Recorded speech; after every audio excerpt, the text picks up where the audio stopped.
Good morning, sir. Pwede po? Mabuhay po. Can you read the prayer? Let us pray. Lord, begin this brand new day. With thankful hearts we come and pray. Guide our minds, our hands, our voice. Help us learn, grow, and make wise choice. Bless our teachers, friends, and school. Help us follow every rule. Keep us safe the whole day through. And may we always follow you. Can you check your area, any class, put in your bag? If not, you may not take anything. Asan yung bag? Wala? Sarili. Sinong ano kayo? Sinong aking singaraw?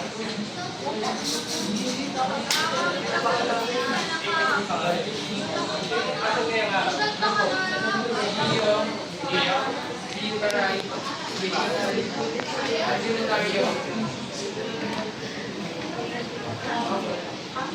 Okay, salamat sa kayong class. Kamusta yung buhay-buhay natin ngayong class? Ayos lang ba? Ayos lang? Okay, listen na. So ngayon, let's have a recap about our past lesson. Yan. Nakikita ba? Yes! Identify the method statement is backwards lab. Naintindihan ba? Oo! Okay, mag-ulit tayo sa number 1.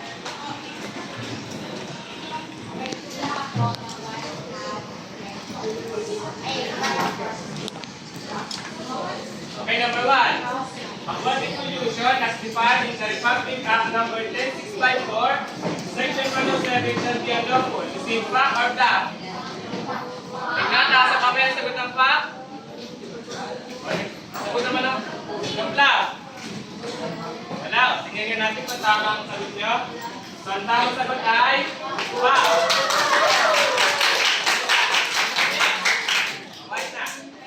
Republic Act number 10654 is an amendment to the Philippine Agricultural Code of 1998. Is it fact or bluff? Bluff ba siya? Kasama sa bluff? Tama. Dahil hindi tayo agriculture dahil Philippines yan. Philippines. Okay, next. Walang practice fishing resources, whether in land, coastal, or offshore, including fish pantry, fence, and cage. Is fact or bluff? Fact ba? Nasa kamay ang sagot ng fact. Walang bluff. Grabe ang sagot ng bluff.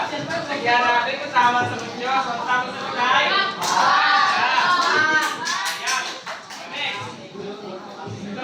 one of the technical committee of rule 107.2 sabi kong cause of representative from the Environment and Management Bureau of the Department of Environment and Natural Resources. Is it fact or bluff? Raise your hands kapag pakasagot. O, check nga natin kung tama. Tama. Makan.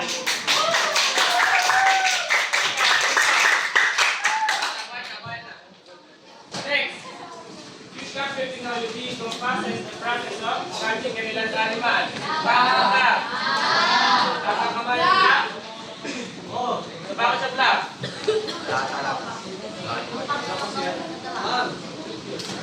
Yung alin? Hindi na animal ang fish. O, diba? Ready tayo ng animal? Oo. Dahil, aquatic tayo, diba? Oo. So now, let's proceed to our first activity.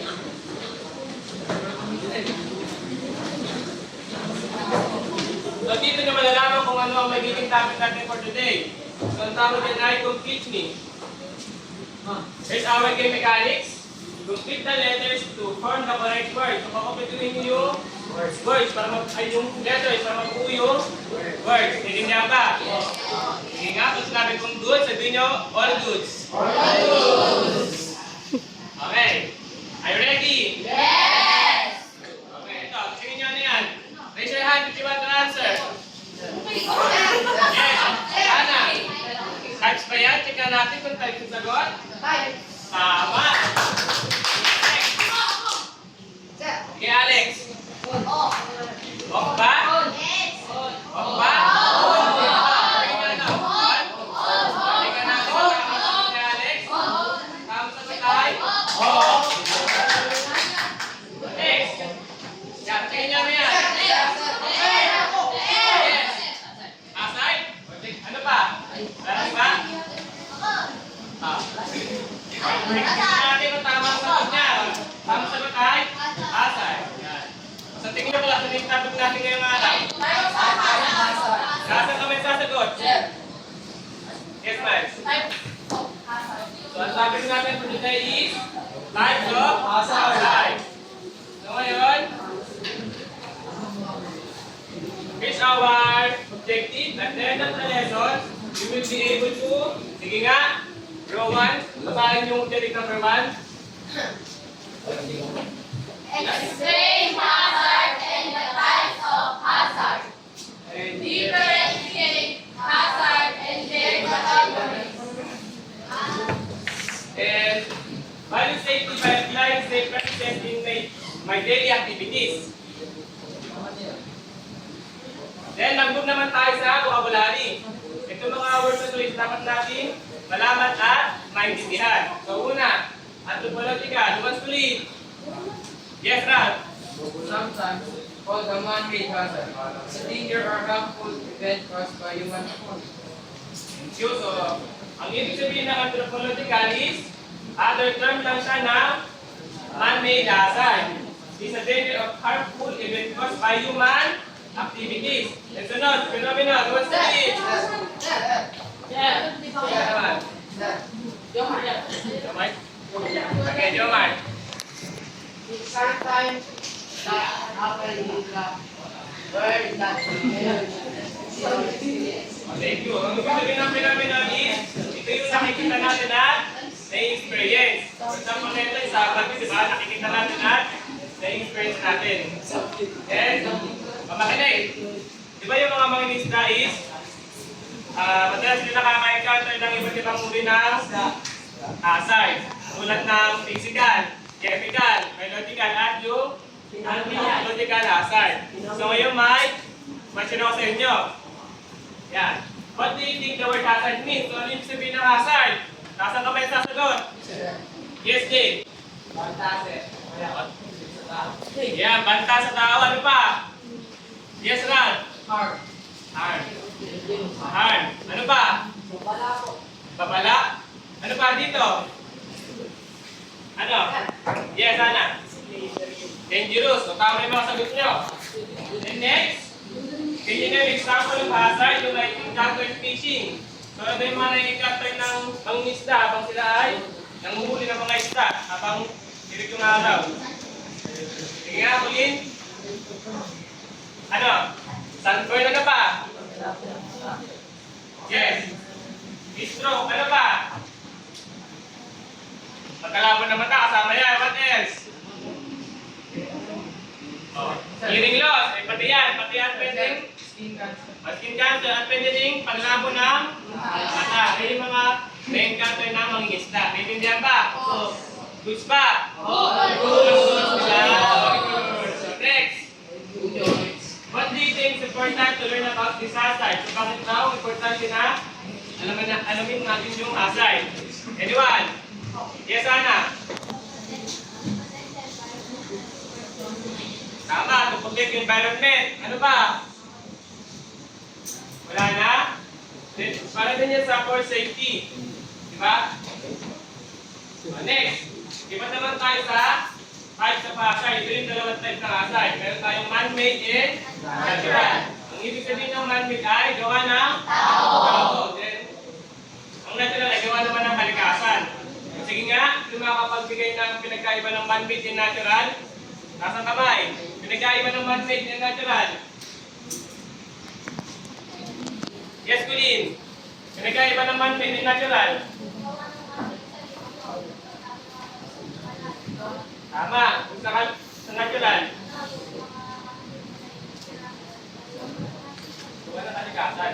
Kalikasan. Yes. Tama, yung pagkatapon ng basura. Ano pa? Deforestation. What else? Yes, Marty. Air pollution. Dito, ano pa? Wala na? Plastic pollution. Then magbigay naman ng example ng material hazard. Yes. Earthquake. Tama, ano pa?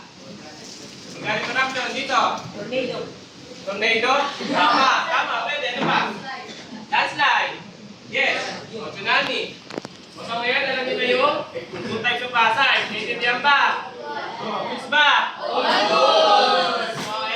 Next. Ito naman tayo sa natural hazard. Ito yung meron tayong 4 na categories. Una, ito yung physical hazard. Ito naman ito yung physical. Ito ay banta o threat na nagmumula saan? Sa lupa. For example nito, earthquake. Ano ba? Volcanic eruption? Yan. Okay. Sinkhole yun, pwede rin.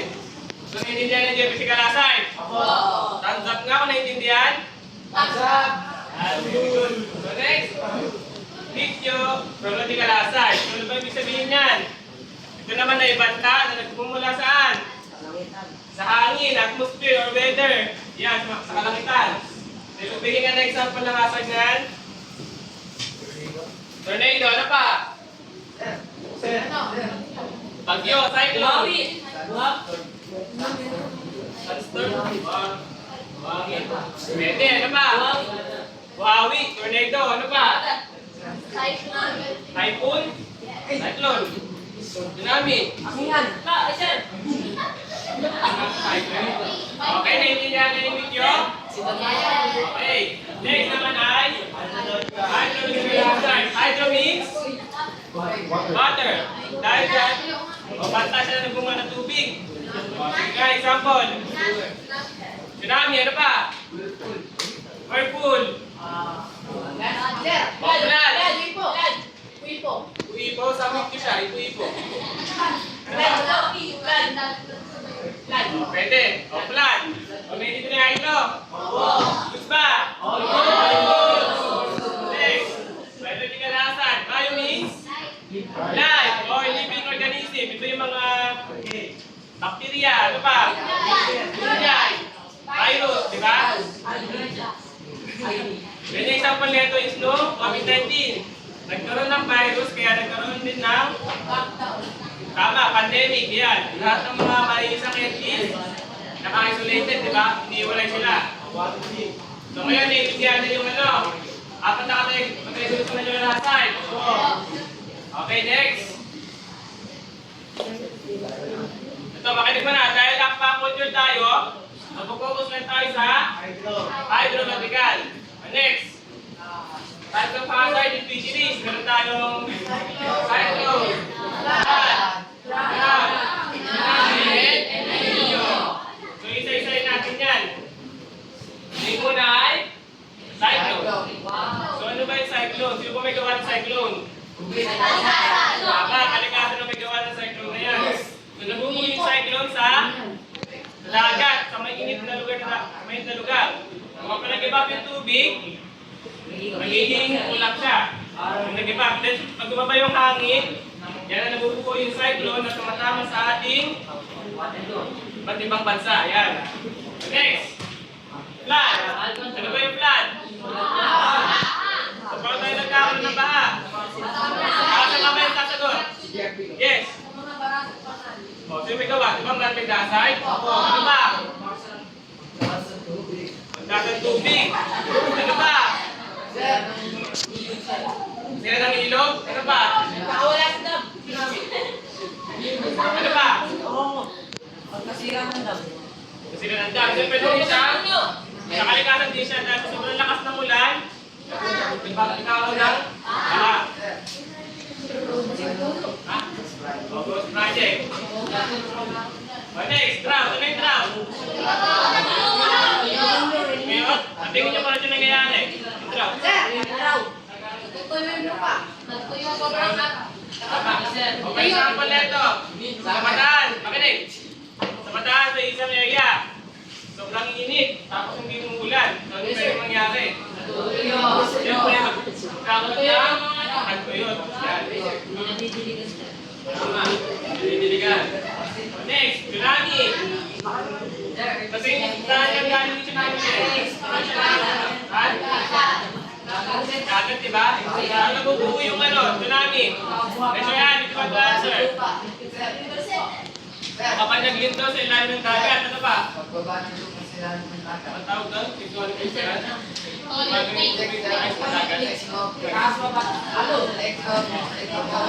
Makinig na. So nakikita niyo picture is ang galing sa Japan. So ang epekto niyan ay nasira yung mga bahay nila, mga building nila, mga building. Sasakyan, nasira. So yun yung alam niyo ba yung salita ng tsunami is ang galing sa Japan? Then ang English ng tsunami ay hyper wave o mas kilala seismic sea wave. Intindihan ba? Next, El Niño. Anong El Niño? Ito yung dead. So paano siya nangyayari? El Niño na yan. Sige. Yung matagal na conflict.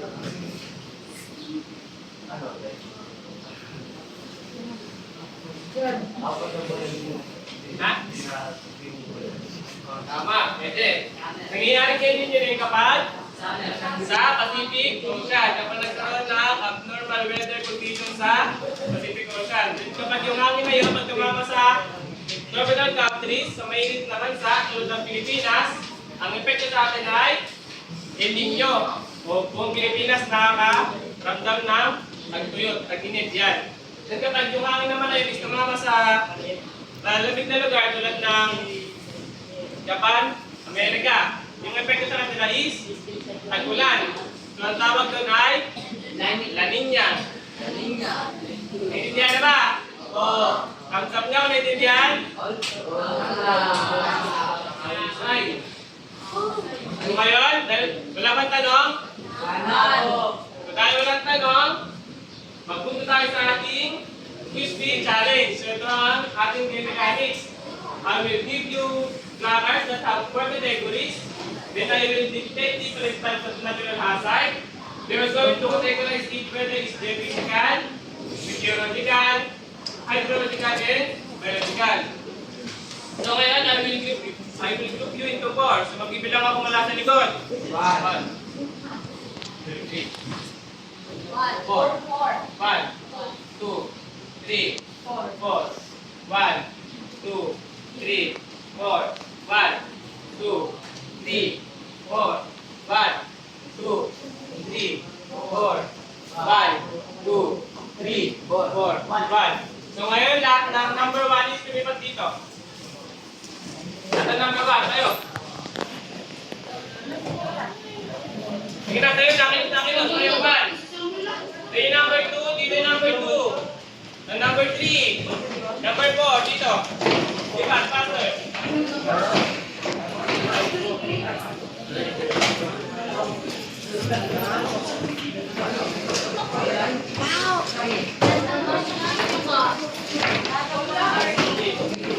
Naman, 2, 3, 4.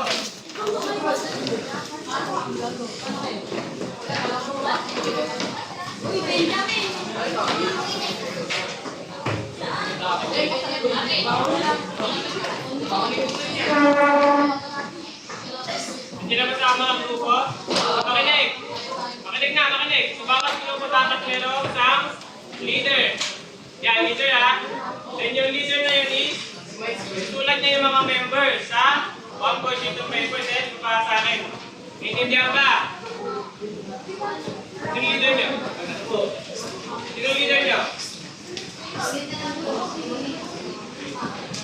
Yung leader niyo. Leader. Makinig na. Nagkanya-kanya naman leader? So ngayon, yung unang magtakas ng placards ay yung leader. Then ang susunod, yung mga members niya na. Dapat tumikot sa member yung placards na yun. Intindihan pa? Ito pa. Meron pa. Tapos kapag may naiwan, automatic 0. Intindihan ba? Okay, magsimula na tayo. Sige, ito. Lightning. Lightning. 3, 2, 1. Lakas up. So, ang tamang sagot ay meteorological. Meteorological. So, ang tamang 1, 2, 4. Ang sana nakailag 1, 2, 3. 1. Ilang grupo to? 3, 2, 4. Next. Tsunami. Wala mo nang sinabi ka. 3. Ano pa sinabi? 3, 2, 1. Lakas up. So, tama. Sa hydrological siya naka-categories. Next. Next naman. Earthquake. Yan. Saan siya? 3, 2, 1. Up. So, ang tamang sagot ay geophysical. Next. Haze. Saan siya? Yung haze. Dapat umiikot yung sa member yung placards, ha? Dapat yung member naman yung placards. Haze. Haze. Saan siya nakalagay? Yung haze. 3, 2, 1. Large up. So, ang tamang sagot ay yung group 4 sa video. Okay, bawi. Sunod. Heat waves. Heat waves. 3. Heat waves. 3, 2, 1. Large up. Nawala na to. Wala na to. Then, okay. So, submit nyo pa rin siya. Submit nyo. Group 4 pa rin na nakatama. Next. Sabi ko na namin. Next. Avalanche. Avalanche. 3, 2, 1. Lakers up. So, ang tamang sagot ay hydrological.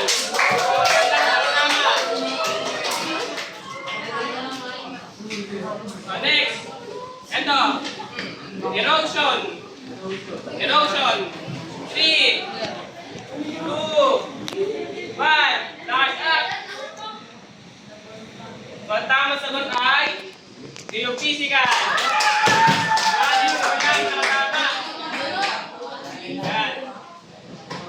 Next. Ito. Sports. 3, 2, 1. Lakas up. So, ang tamang sagot ay biological. 3, 4. Next.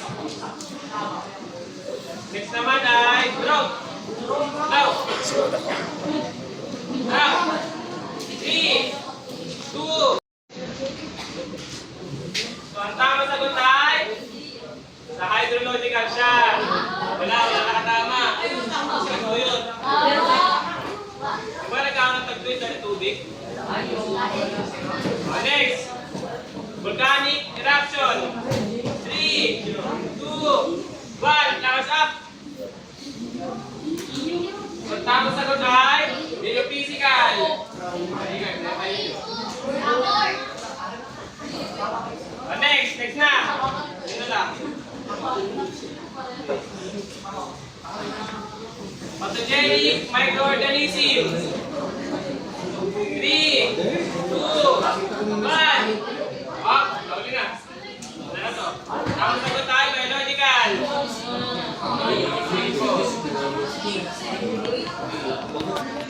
Yan. Next. Fungi. 3, 2, 1. Tamang sagot ay biological. Okay, tapos na. So ngayon, ang pinakamaraming score ay Group 4. Nice.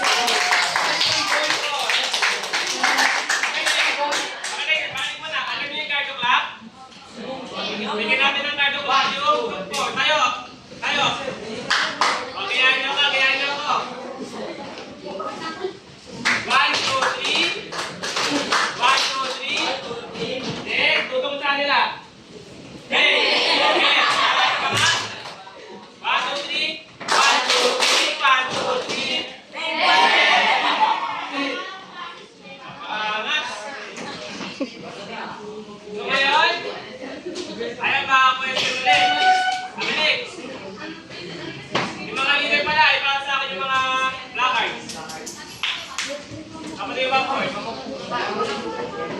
Lakay. Pati yung backboard. Ngayon pala ako nagsusulat.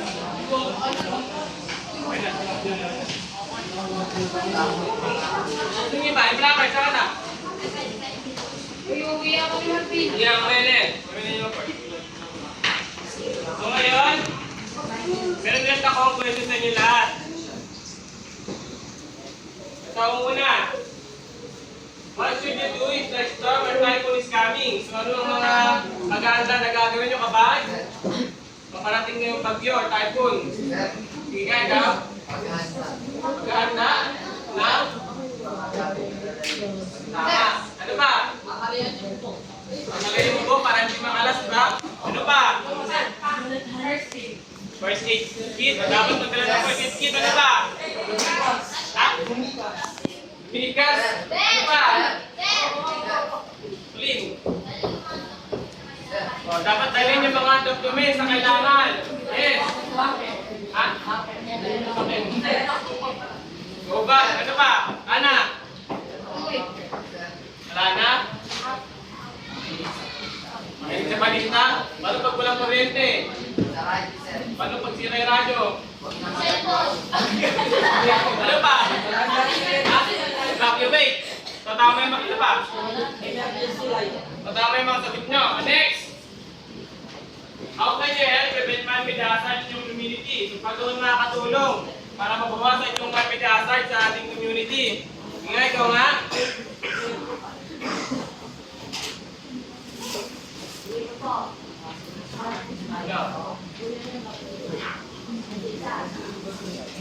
Isa?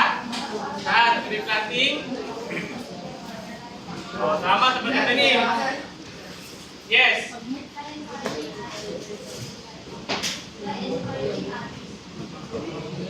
O, tama. Eh, kahit hindi, maraming tao para tumulong. Ano pa?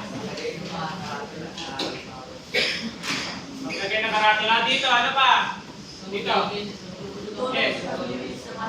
O, tama. Ito, ano pa? Ana? Ano?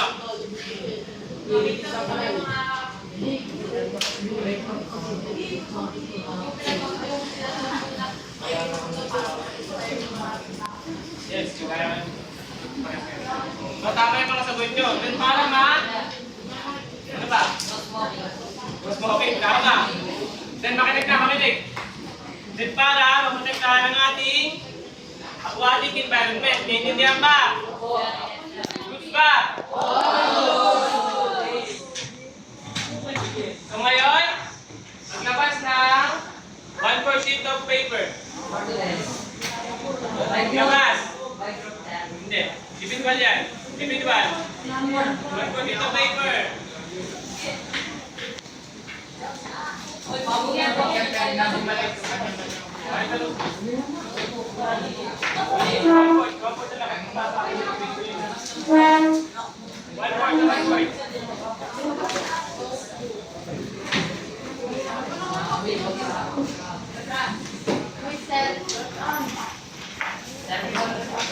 Ipapenda ba? Yes, awkward lang, awkward.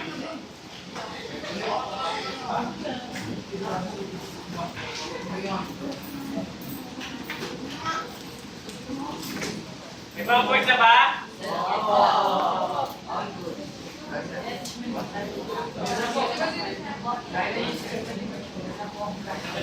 Hadiin mo.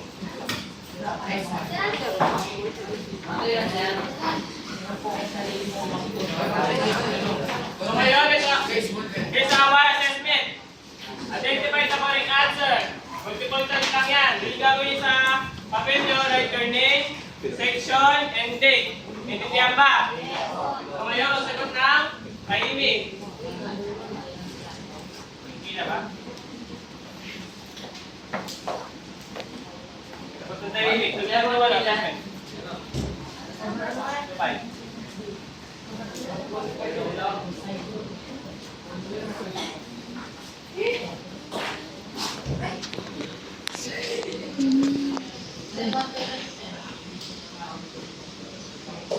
Kita ba? Tapos na ba?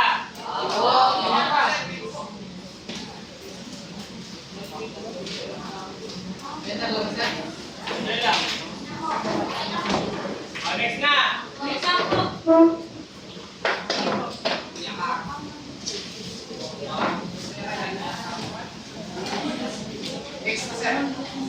Next ko na ha. Next.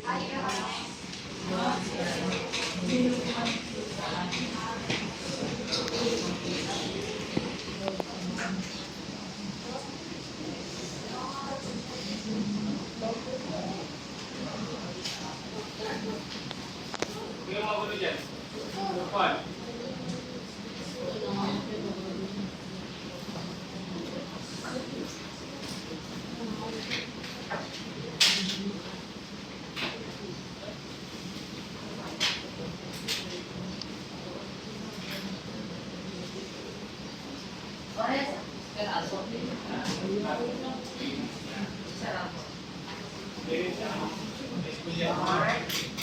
Matapos na ba? Tapos na.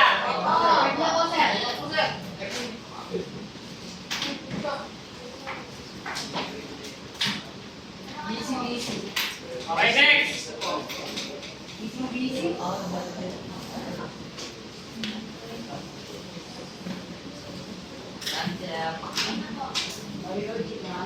Okay na?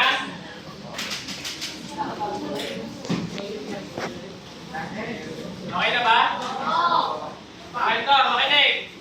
Ipasa yung papel to center, to front. Naintindihan ba? Kung makukuha ko lang tapos yung papel, dito ha, sa kanya. Pag ganito, center to front.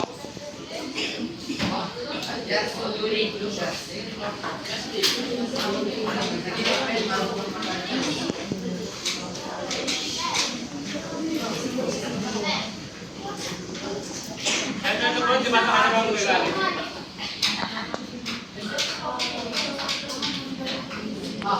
Three, two, tungkol ito. One. Ano yung papel? So ngayon, ilabas yung notebook. Dahil meron tayong assignment. Sa assignment natin, number 1, interview a teacher man or aquaculture worker about hazard they have experience. Master, bitan nyo. And the number 2 naman is write 3 safety tips to prevent or minimize those hazards.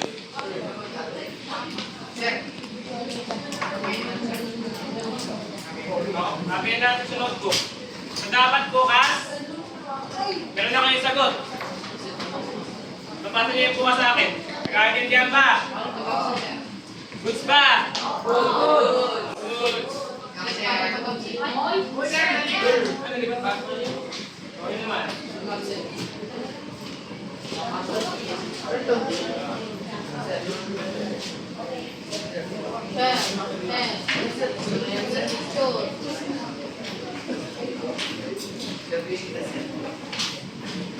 Opo, opo. Opo.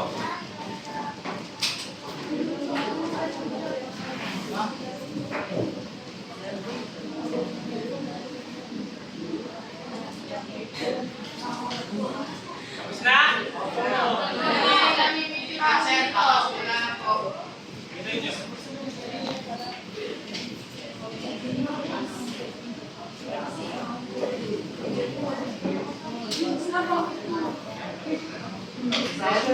Tapos na!